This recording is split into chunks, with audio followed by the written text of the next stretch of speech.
Hi, I'm Mellisa Smith. Hi, I'm Serena Halstead. I'm Spencer Ziegler, and welcome to Data Lit, a podcast for educators by educators.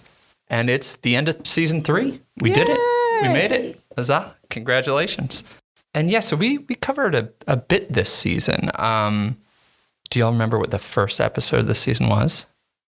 About the pandemic, wasn't it? We were still in pandemic mode. It was that far? Yeah. So we kicked off. I'm cheating now. I'm looking at my notes. I didn't tell you I was going to turn this into a quiz show. Yeah, what we learned about data from the pandemic, we kicked off with. And then the bulk of this season was looking into rubrics, developing, implementing, grading. And we had a bunch of interviews in that series too with teachers, digital learning coordinators, Sue Brookhart. And then we kind of dove into thinking of data and student work a little bit differently with the qualitative, quantitative episode and beautiful work digging into student artifacts, what that can tell us. And also we started doing a new type of show, Data Bites, where we interview Wake County employees about how they perceive and use data. So with that, we talked to Kendrick Scott from the Office of Security and Steve Cunha, band director at Alston Ridge Middle School. Which do you think was the most played episode this season? Was it the pandemic one? I like to be the data bites. Those were my favorites. Oh, so it was what we learned about data. Now, part of that could be. I should have known Mellisa. Mellisa looked at the notes before me. No, I did not. I'm just thinking because the pandemic is still a buzzword. So I would think that anybody that if you're just skimming and you're just looking, pandemic, I wonder what they're saying about the pandemic. I think that was the reason why. Yeah. So that's what we covered this season. Do y'all have any favorite moments? Anything that really stood out to you? So I just said it. My favorite moments were the episode with the data bites, where we got a chance to review different types of data used throughout our school system. And, it's just interesting. All of this helps us to function cohesively within the school system. From our director of security, when we talked to him, we learned what data they were using in their department. Well, he was using along with his team, rather. And with our music director, Steve Coney at Alston Ridge, how does he use data to help his students compose musical pieces to keep us entertained? So it was just interesting that, all of these different departments within our school system, they're using different types of data. And some of these data we as classroom teachers never really thought of. Yeah, I like that because, when you think of education, there's typically one kind of data we only think of, right? The test scores and stuff like that. I like that we're doing the data bites because you get insight into different types of data that different staff members, different stakeholders are having to interact with that you just never think about. Yeah, it had this neat element of like zooming in, zooming out. Yeah. You zoom in on a position that I just wouldn't have thought about. Like I've never been a band teacher. I never, thought to that degree systematically about security and all those things. Like, wow, that's really different. But then when you zoom out and you realize like the way that we collect and use information is really the same underlying skills. Right. Yeah, so I enjoyed that. Mellisa, what about you? Did you have a favorite moment this season? Yeah, so my favorite moment is a little bit personal to me because of the sort of aha moment that I had during our What Did We Learn About Data During the Pandemic episode. So let's listen to this clip. So during the pandemic, I feel as though as a public, we were inundated with more data than we typically are. At least it felt so, or maybe we were all home watching it. So it felt as though we had more data. And so you had to constantly recognize the usefulness of data. And then I feel as though we were also trying to be able to question the reliability of data. And those two types of data literacy skills is not just for data analysts. It's like all of us were sitting down there receiving information, and we all had to be, quote unquote, data analysts trying to make sense of what was happening. And during the pandemic, I took a SAS course called Data Literacy Essentials that described data literacy as how a person interacts with data to make sense of the world around them. So I chose this as one of my favorite moments because that definition of data literacy that we shared challenged me to think more broadly about who needs data literacy skills, as well as what skills does one need in order to make sense of the world around them? So I find myself now using that definition as sort of a lens for the work that I do in supporting staff's understanding of not just data literacy, but assessment literacy. I like that, Mellisa. Just listen to the replay of it. I hear you mention, a data analyst. We are becoming data analysts during that time, but then also analyzing and then using it at the same time. Mm-hmm. So, it was just a back and forth, like we jump into different seats, not just getting the data, but also using it and using it wisely. Yeah. Yeah, I agree. That's spot on. And kind of similar to my favorite moment, which got me to kind of rethink about something, was I really liked when Sue Brookhart said this about rubrics. Remember math first and then logic second. Remember that if you're doing rubric-based assessment of, typically performance assessments lend themselves to that. And a 3 is proficient. 3 out of 4, if you do the math, is 75%. Yeah. Which is typically like a C.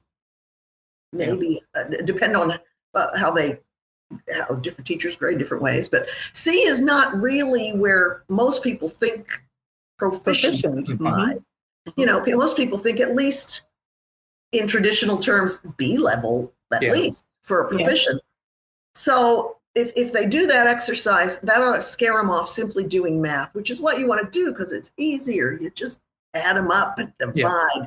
And I understand that urge, but if you've got a lot of rubric scores, that doesn't work. And it shortchanges kids who are proficient.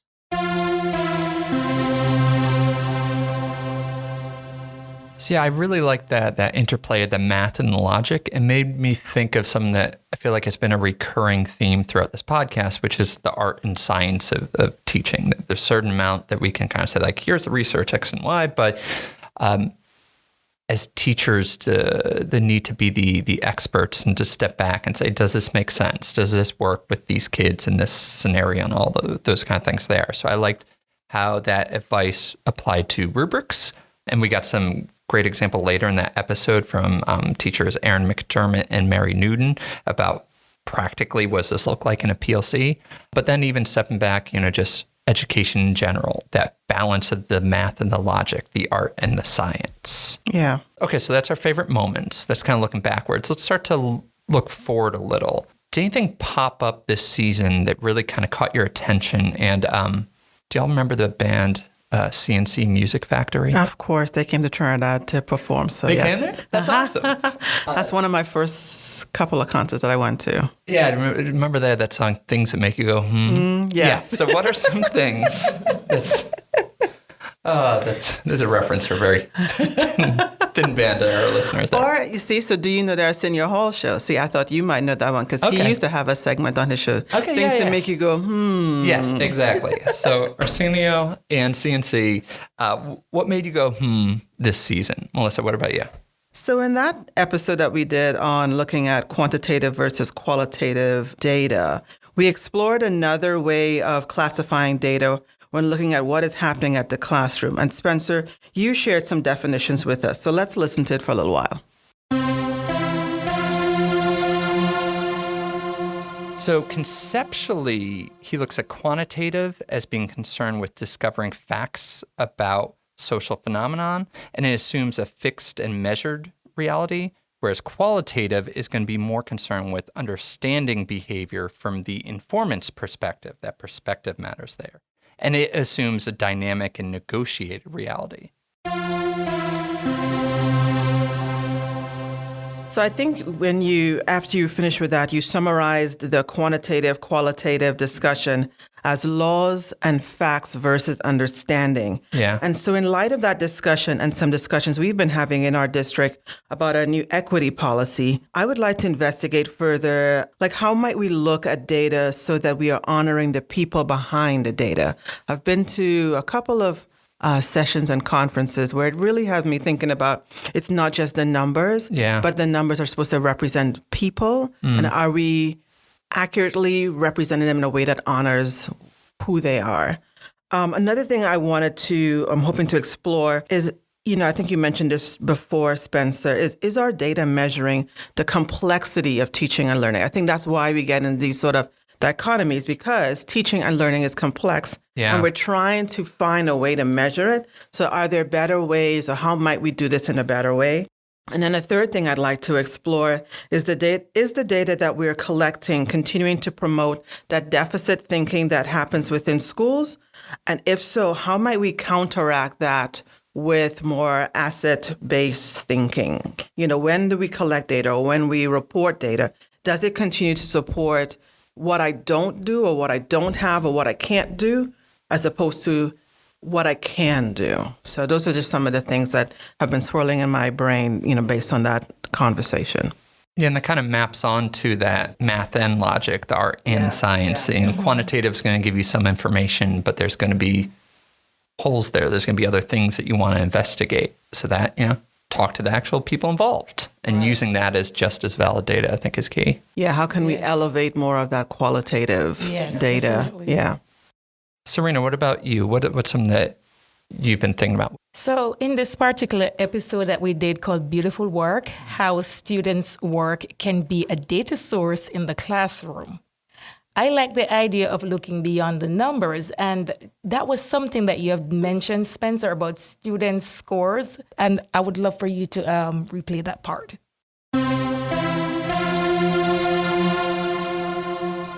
Yeah, so a similar kind of idea. The quote that stood out to me was that teachers must take a formative approach, considering where students are on the journey towards a learning target, not just whether they hit the target.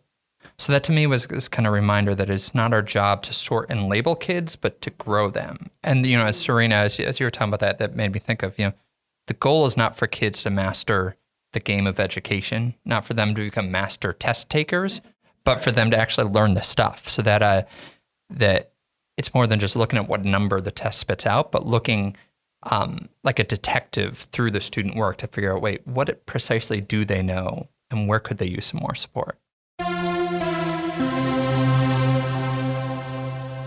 So that right there, Spencer, when you said we are to become detectives when looking at students' work, it makes me start thinking, what skills, what knowledge do teachers need to have if they're going to become detectives in using students' work as data? So, we always just be looking at the assessment scores, but then look at the actual work itself. Take the scores off and look at the work. And I'm thinking, what skills do teachers need? What knowledge would we have to embrace so that we can become detectives in using students' work as data? Yeah, and that's an interesting one, because sometimes it's to do less. Sometimes it's restraint. I think there's tempting, and I feel this sometimes as a father too, there's a temptation to try to fix all the problems for someone.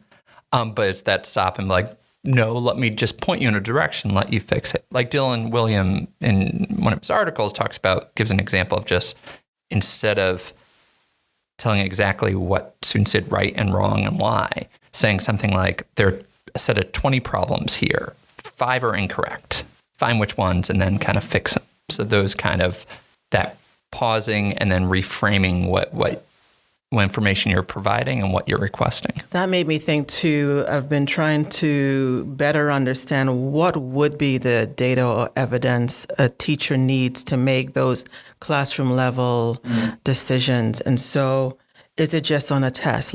If we were to use video, and I know, everybody has video or access to video, but if you were to use some video data and look at that, would that give you a different lens about what is happening as opposed to just paper and pencil? Then now you're paying attention to what was said, how it was said. Yeah. Are there different ways that we can collect information to give teachers that right in the moment information so that they can make decisions? Yeah, that might be something to consider for some of our instructional coach positions, how you can support the teachers, So Spencer, what about you? So you each chose a clip from me. So thank you. I'm honored. I will not do that. That feels too self-absorbent for me. For mine, it was actually a part of the conversation with Steve Cooney, the band director. It was actually a clip that didn't make the final show. We try to get it. Our goal is for like an average morning commute for an episode you can get. So this one, we chatted with him for a while. It was a lovely conversation. And one of the things he talked about, which I thought was fascinating, was this musical performance adjudication that some bands go through. So let's hear him explain what that is. And so what our bands do in this process is we prepare 3 pieces of music. So we have a state list, much like language arts has a required reading list for novels. We have that in band, and it is graded based on the number of years that a student has been playing. So we go to this assessment, and basically there are 3 judges who we have our own rubric, and it is based on all the things that we value in music. Are they playing the right notes? Are they playing the right rhythms? Are they being musical and expressive when they play it? Do they fundamentally sound good on their instruments? Does a trumpet sound like a trumpet, or does it sound like a donkey screeching? So that was the first part, which I thought was fascinating. And then there's this second part as well, which I thought was neat, which is that same band, they're given a piece of sheet music for a brand new set of music, something that they have not seen before. And then they have just a couple minutes to not play it, but just kind of read it and kind of prepare mentally. And then they have to perform on the spot. So 2 things kind of caught my attention about this performance. One was just the authentic and effective performance assessment. Mm-hmm. This idea that there's a real natural way to see, can kids do the things that we want them to do in a way that's probably meaningful for them, and they get some meaningful feedback in return. And so that got me thinking about, one, just measuring things like the 4 C's and deeper learning. Right. But also just a lot of other standards that might call for this type of performance assessment as well. I think that's always been useful, but especially I've been kind of fixating on this idea of just how AI might affect assessment. Right. And so something like that is an area where like students can do, but a AI prompt cannot. So that's the first thing that caught my attention. The second was just this idea of collaboration, but even more so just communal responsibility. Like in that class then, if one kid misplays a note, that affects everybody within the room. Right. In a way that's not necessarily the case if we're all in a class and we take an end of unit exam or something and I bomb it, but you 2 do well. Right. If anything, there might be the zero-sum kind of thing where it benefits you 2 for me to struggle. Right. So how can we learn from some of our arts teachers this idea of communal responsibility? So those 2 things, authentic performance assessment and collaboration, communal responsibility. Yeah. I like the thing about the authentic assessments because there was a time when I think in education we wanted to go that route in other subject areas or in the tested subject areas, but it requires then, like what we've been working on, like on performance task, which is so much more open-ended, it requires more time. Yeah. And so it would be interesting that if we were to go that route, then which standards would we then highlight? Because the standards that we tend to highlight for standardized testing are the ones that are easily measured, by multiple choice. But like you said, would we be getting then at those higher Bloom's taxonomy things if we were to go to more performance like, okay, you have all of this knowledge and you understand the concept, but the application of it, I think, is what everybody says, or transference of knowledge is where you really see if somebody truly understands something. So can we now have assessments that is measuring that skill to then say, have you learned something? Yeah. And that's something that I think we might look into next season because that's something that makes some intuitive sense. But then when you start to think of it systematically and programmatically. Yeah, maybe. Yeah, sure, that's a word. What does that look like? So that's something that I'd like to research and maybe report back next season. And Spencer, I like the part where you mentioned communal responsibility. I'm like, okay, communal, collaborative. Yeah. It reminds me of an episode, I don't remember way back, but when we talked about the responsibility of the teacher to the student, and then we talked about, if you're in a school setting, you might be teaching a particular grade, but you're responsible for everything else that goes on with the other grades. You can't just focus on your classroom alone, but bringing back to the classroom, Mellisa scored well, I scored well, you didn't. Once I heard that communal responsibility, I'm starting to think again. We talked about the teachers responsible for everybody in the classroom and making sure that all students are succeeding.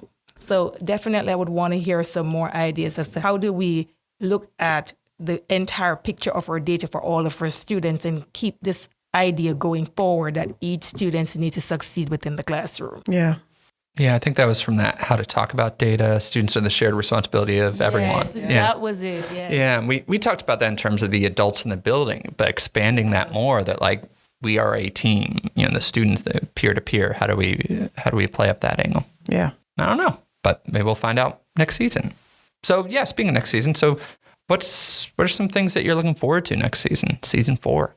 So I am definitely looking forward to more data bites. Yeah. The data bites within itself give me more exposure to what is going on within Wake County. Coming out of the classroom, I'm just focusing on what the teachers, right there with me, they're doing. Like we know our music teachers, we know our PE teachers, we know the resource teachers, put it that way. Yeah. That's all we really know as the teachers. But then when you come to the central office, you realize there's so many other teams and they're all using different types of data to make sure that work is being done productively and making sure that the system is succeeding. So I would definitely want to get some more data bites where we talk to different departments and hear what data they're using within the county. Yeah, that makes me think. Y'all know that graphic that shows a bunch of people blindfolded around an elephant. Yes. Yeah. And they think one thinks it's a leather A couch. snake. One, Yeah. Mhm. But only when you get all those perspectives together can you get a better sense. Maybe we can do something like that with Data Bytes. So yeah, and let us know who y'all would like us to talk to. Yeah, Mellisa, what about you? So I am looking forward to us understanding and learning more about the standardized testing of what happens behind the scene, and also delving into how might the current equity work that our district is doing intersect with the data and assessment literacy work that we are doing. Yeah, like each of those individually, but then also paired together. Yeah. Just how they can kind of speak to each other. Yeah. What about you? So I'm looking forward to more interaction with the audience. And this is where I switched from the you being you two in the room to you being the listeners. We'd love y'all to let us know what you want us to focus on. Get your thoughts on some of those topics. We can even include those in the show if you'd like. We'll do a call-in session like the radio. Yeah, the lines are open. Are open. Yeah, we'll figure that out for next. Yeah, Data Lit Hotline. So yeah, we'll figure out the hotline over the summer, and we'll be back usually around the beginning of the school year is when we start relaunching episodes. And if you have thoughts on what you want us to cover, you can do so at www.wcpss.net/datalit, and we'll see you next season. Bye. Have a good one.